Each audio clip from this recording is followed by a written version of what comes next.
Okay. Hello to everybody who's watching or listening to this right now, and thanks for tuning into this session of the Future of Publishing. I'm Michaela Jefferson, a reporter for Mediatel News, and today I'm chatting with someone you're probably all pretty familiar with. It's James Wildman, once Managing Director and VP at Yahoo, then Chief Revenue Officer at newsbrand publisher Trinity Mirror, which is obviously now known as Reach, and for the last 3 years, UK CEO of magazine publisher Hearst, and also more recently President of Hearst Europe. Hearst, if you don't already know, is the publisher of magazine brands including Cosmopolitan, Elle, Good Housekeeping, Men's Health, Esquire, loads of amazing magazine brands. So welcome, James, and thanks for joining us today. How have you been? Hello, Michaela. Very nice to speak to you. All good, thank you very much. I'm very privileged. I live in a very nice house with a lovely garden with my beautiful family around me. So I found lockdown not too well, certainly probably easier than a lot of people I know have. Missing the interaction, missing the more, the spontaneity that comes with just bumping into people. Missing that a lot actually. But other than that, pretty good. Yeah. Oh, I'm glad. So I last interviewed you about 2 years ago for a profile piece on Mediatel News, which if you haven't already read, listeners, you should go and read it because it is fabulous. I'm taking the mick out of me because I said fabulous so often. No, it's a great word and it suits you. But in that interview, you told me that moving to Hearst was like finding your spiritual home. We're 2 years on from that now. You're now 3 years into the job. Do you still feel that way? Wow, what a question. Well, yes, I absolutely do. I'm not sure what I meant by that, but I suppose what I probably meant was that I bounced around a few companies, really, in a few different media, and I've had an incredibly privileged career. I've enjoyed everywhere I've worked, but I did sort of land at Hearst, and I think it's the combination of the talent that I'm working with and the extraordinary brands and the scale of the opportunity. I just felt that combination was really, really special, and it did feel like I was made to feel very welcome as well by everyone, which was lovely. And so I did feel it was my spiritual home, and if anything, I feel that even more now because I can't quite believe it's 3 years. I mean, that, if I'm honest, it's flown by.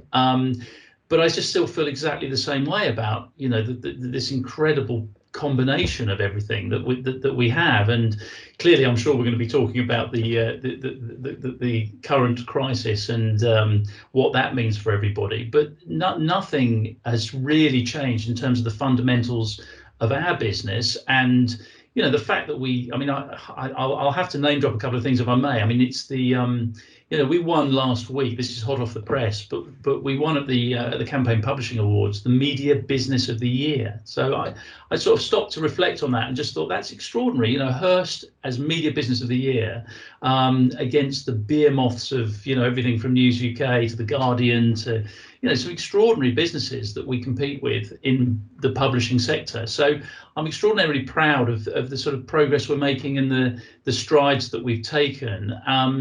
And I still feel that the opportunity ahead of us is just massive. So yeah, still very much my spiritual home. Thank you. I'm glad. But in real terms, as you say, the world now is very different to how it was 2 years ago. Don't need to get into how coronavirus is ravaging businesses and economies and just our everyday lives. But undeniably, the whole publishing industry is taking a few nasty knocks here and there.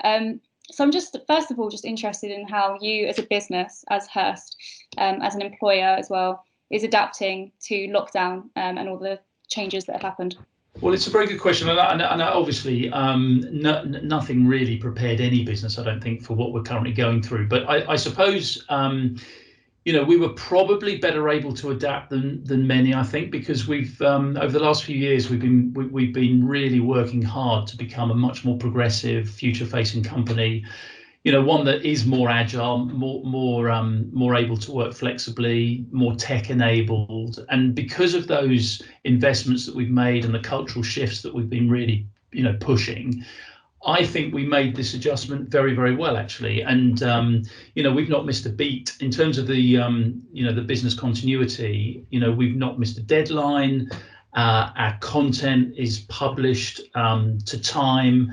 Our websites are flying. So the wheels have we've kept the wheels turning in a way that I have to say I'm extraordinarily proud of. And the business has come together. I mean, our people are collaborating like never before. I think the ingenuity, the resourcefulness, particularly from the editorial colleagues, is just, it's mind-boggling actually. And we're what 40? We're now 15 weeks into lockdown because we took the decision at Hearst to go a little earlier than we had to. Because we knew that we could, and we sort of did we had a dry run of working from home, and it was successful. So we thought, well, why not carry on?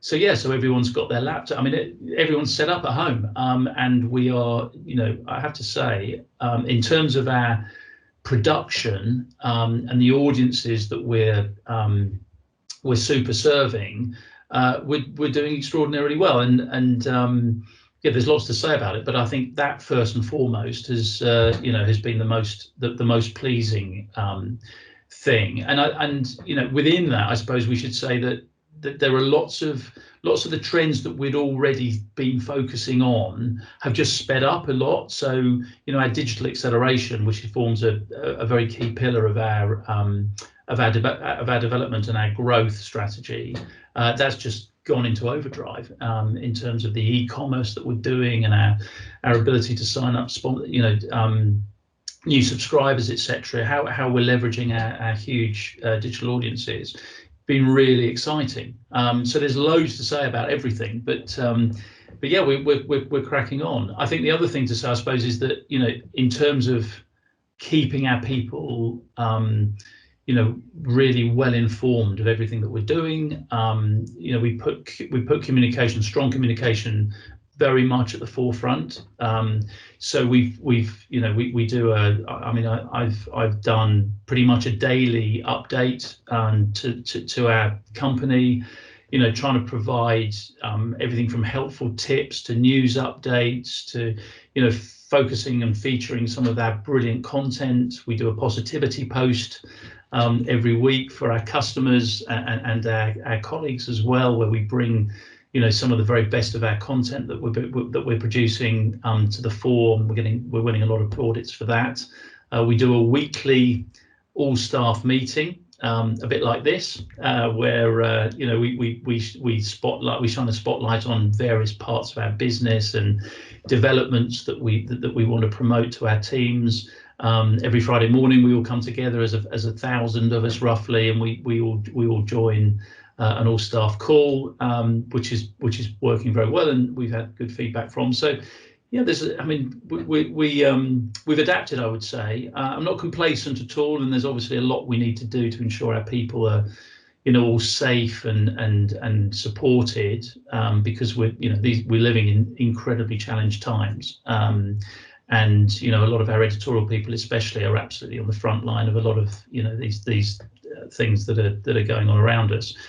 So we work hard to make sure that our people feel supported and that we're doing everything we possibly can for our all important people. But yeah, I'm pleased with how we've developed actually, and how we've evolved in a very short space of time.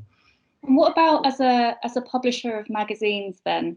This is it's got to be a very different time to how it was 4 months ago. How have you seen your business impacted in that way?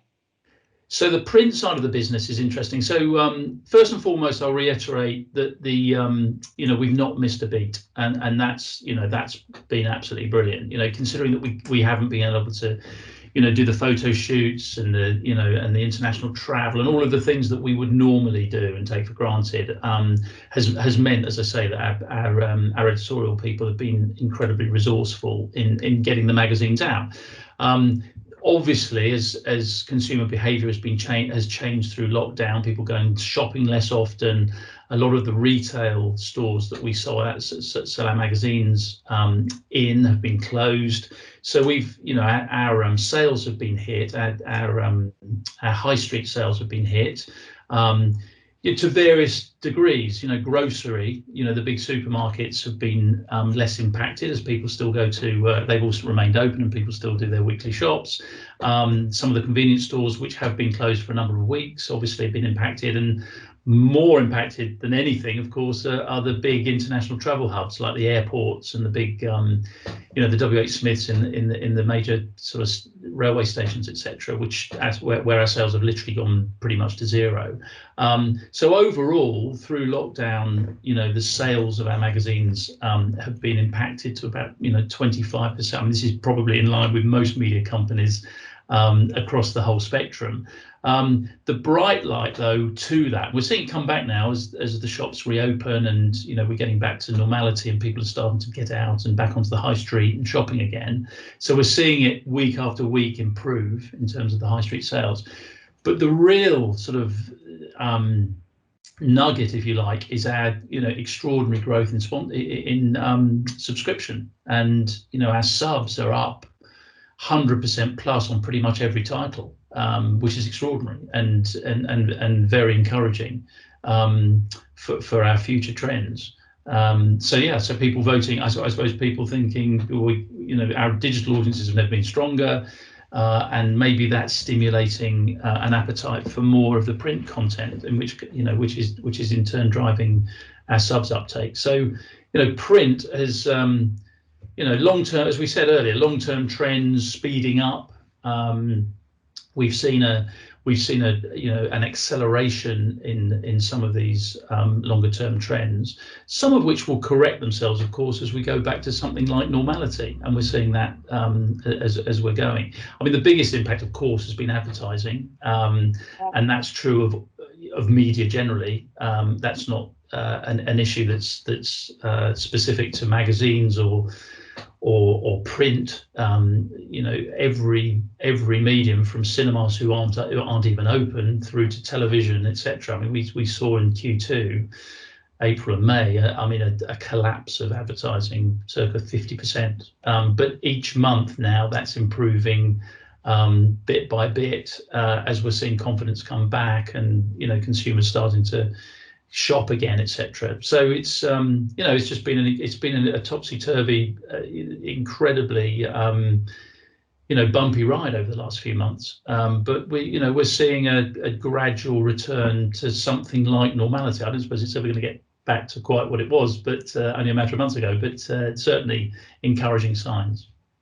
Actually, I'm interested as well in how your brand engagement has held up over social media and digital platforms, because I know, especially with brands like Cosmopolitan, you do a lot on social media. Has that held up well? Extraordinarily well. I mean, I think, like probably all media companies, our digital audiences have just gone through the roof, and across all platforms, including social. I guess that's partly because people, working from home, spending more time on their phones and appliances, and that's just driving our audiences. There's we write highly engaging content, which in turn generates a lot of comment on social media. I mean, Cosmopolitan that you mentioned is an extra. I mean, that's our first brand, if you like, that's bigger in digital in revenue terms now than in print, and tipped a little while ago, and the audiences are just huge. I mean, Cosmo is the biggest brand on Snapchat in the UK, for example, and reaches over 1 million millennial women a week, so huge scale. And yeah, I mean, we're seeing that just going from strength to strength. And I think the working from home, the lockdown has definitely stimulated that. I think the last month our audiences were up to 29 million uniques in the UK across the network, which is top 15, I think, top 15 digital publishers in the UK. So yeah, I mean, we're going from strength to strength, and yeah, social's driving that to a great extent as well. So okay, so actually, when you talk about long-term trends, obviously one of those is always going to be the decline in ad expenditure into print magazines mainly. But you have been preparing for that for a long time and diversifying your revenue streams. So I'm interested in how your more diverse streams are holding up, because I know some of them are events, and obviously events isn't quite well at the moment. So yeah, how's that going?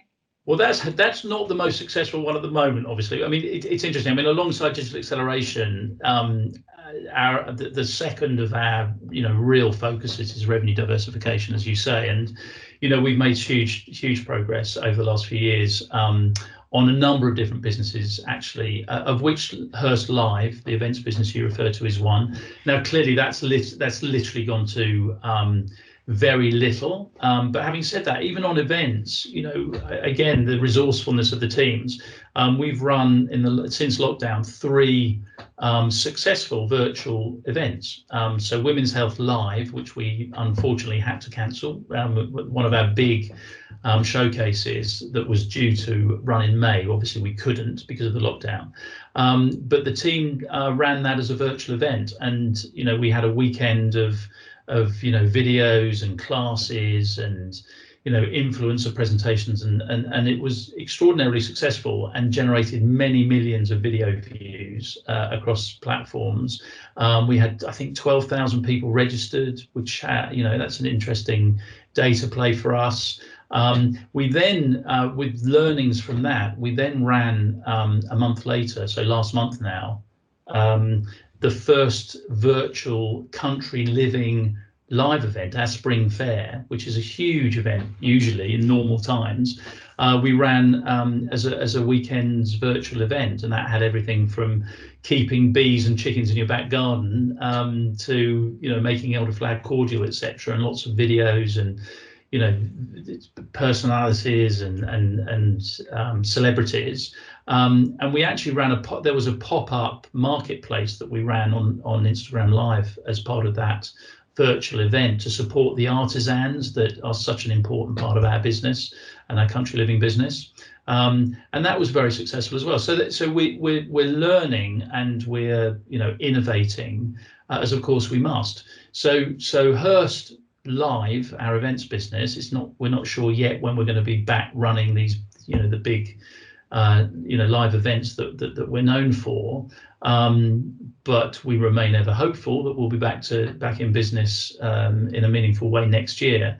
But then some of the other businesses we've developed, like Hearst Content Agency, is we're going from strength to strength. One of our big clients is Asda, and obviously their requirements for content production over the last little while have been very demanding, and we've done some fabulous work for them and other clients, and we've won business as well during lockdown to the Hearst Content Agency, which has been really encouraging. Accreditation, again, working with the grocers and other advertisers, is a big business for us now. It was very much Good Housekeeping Institute, but we're developing a broader accreditation business across all brands now, and that's working very well at the moment. So some of our businesses are more impacted than others, but because we have a portfolio approach and sort of multiple revenue lines, multiple businesses under the same roof, we're able to, I think, adjust perhaps more than if we were a single revenue source media business. And I think some of these companies, particularly the free-to-air media businesses, which rely solely on advertising, don't have a cover price income or a diversified business, are I must find themselves in a very, very, very challenging spot. So we feel very positive, actually, and it's whilst there is clearly challenges, and we're having, like everybody, to think about how and when and if some of our businesses fully recover.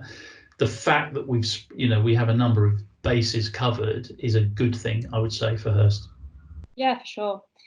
So just quickly to close, what is your strategy then for coming out of this and for the year ahead, next year? What is the future of Hearst going to look like coming out of coronavirus? Well, I think it's going to, I mean, to be honest with you, I don't think it's going to change our long-term strategy. I think, we're going to stay, we're going to, as we come through this, we're going to be we're going to be obsessing as we were going into it. We're going to be obsessing about digital acceleration. We're going to be obsessing about revenue diversification, and we're also going to be obsessing about growing our print share, actually, because print still will remain a very important business within our product mix, actually. So those things, those focuses, those priorities for us won't change. I feel that we will, what's difficult at the moment is not knowing what's, it's such a fluid situation. It feels like things have calmed down a little bit because we've all adjusted to working from home and to meetings like this, and they don't feel quite so unnatural as they did only a matter of weeks ago. But we don't really know what's going to happen. I mean, I was reading the other day the Group M forecasts, the ad forecasts for next year, which on the face of it are pretty encouraging, actually, in terms of the bounce back, the rebound that they're forecasting. But the provisos on that and the caveats are huge, obviously. Like, we have a vaccine, people go on holiday again as normal. The high street is operating. There's no second wave, and because so much of this is unknown, I think it is just important that we remain open-minded, highly adaptable, flexible, and able to respond to whatever comes next. Hopefully it will all be good news, but clearly it might not be. We are learning, though, from other markets. I mean, the fact that Hearst has a global footprint is quite helpful for us. So you mentioned that I work in a European role, and that gives us insight from other markets, all of which are impacted to a similar extent, but some are slightly further ahead from us. So our business in Milan, in Italy, they came out of lockdown sooner than us, and we're starting. So it's interesting to see in China, of course, which has now had a second wave in Beijing, is they were a couple of months ahead of us, and they saw some very encouraging consumer behavior. They even dubbed it revenge spending, where shoppers were back in store, particularly luxury stores, shopping in a very meaningful way, actually, and with money that they hadn't been able to spend during lockdown, burning a hole in their pocket. They were coming back out and starting to spend again. So we're seeing. I mean, I don't want to say you appear complacent, because we're definitely not that, but we are seeing encouraging signs from other markets that we operate in that are slightly ahead of us, and we will see how the UK comes through this, and whether it's a V-shaped, a U-shaped, a tick-shaped recovery. I mean, unknown as yet, but at Hearst we'll be ready for any eventuality. It's been so nice to speak to you, James. Unfortunately, likewise, Michaela. Thank you. And thanks for taking your time out of your, I'm sure, very, very busy schedule to chat with me. An absolute pleasure. It's very nice to see you, and I hope you stay safe and well as well, Michaela. Thank you for inviting me. You too. Bye. Bye-bye now.